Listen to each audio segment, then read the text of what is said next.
That hasn't been seen in decades, and it was missing for so long that many didn't even know it existed until it turned up in an Omaha parking lot. This story you'll only see on 6. Margot Robbie spoke with the man who found it, and even Taylor Swift has a connection to the star of the long-lost movie.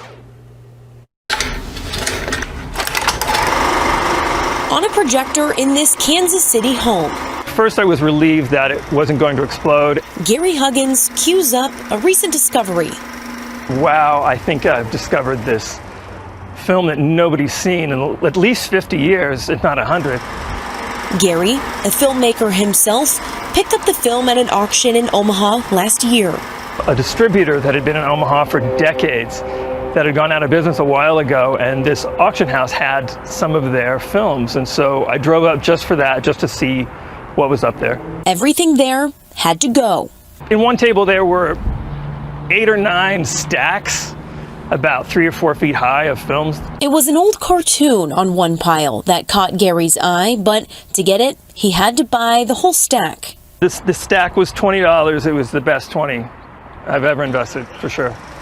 In that stack, the fact that this movie was discovered a century after it was made, when does that happen? A silent film from 1923. That was a big rush when I realized it was a Clara Bow. Clara Bow was the most popular film star of the late 1920s. She was also the first sex symbol in American film. That's the voice of David Sten, Clara Bow's biographer. Men wanted to have her and women wanted to be her. And you have to imagine a time when the idea of a woman having independence and autonomy didn't exist, and you went to the movies and saw Clara Bow. She was really the first truly liberated woman on screen.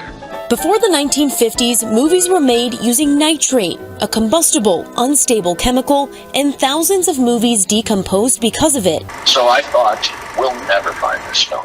Sten estimates 80% of all silent movies have been lost, including about half the movies Clara Bow was in. This is so rare, it's so obscure. It was made by an independent studio. It was made in Queens, New York. What Gary bought in a parking lot in Omaha that day turned out to be a master copy from an original nitrate film printed on safety stock. It's completely mint and perfect.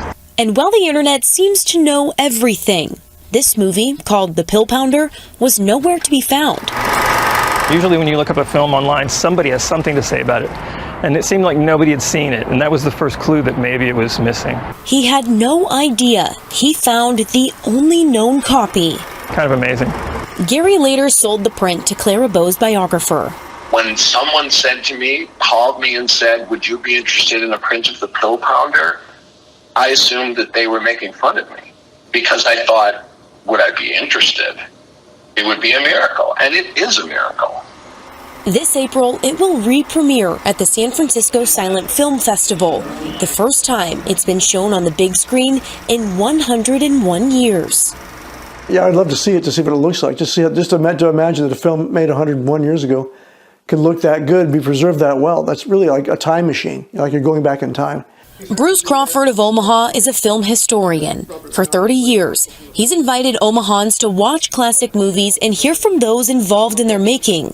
Well, Clara Bow, like I said, she was not quite to say Taylor Swift-like, but she was really super popular back in the 20s. She was a phenomenal person.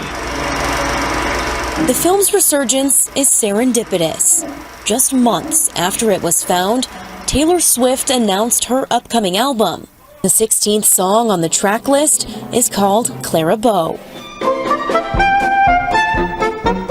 She didn't break the mold, she created the mold. And now, someone much of the world has forgotten about will be reintroduced through lost film and new music.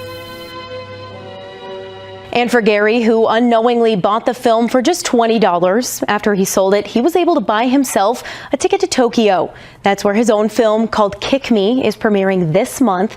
And now, because of Clara Bow, he's able to be there in person. On your side in the studio, Margot Robbie, 6 News.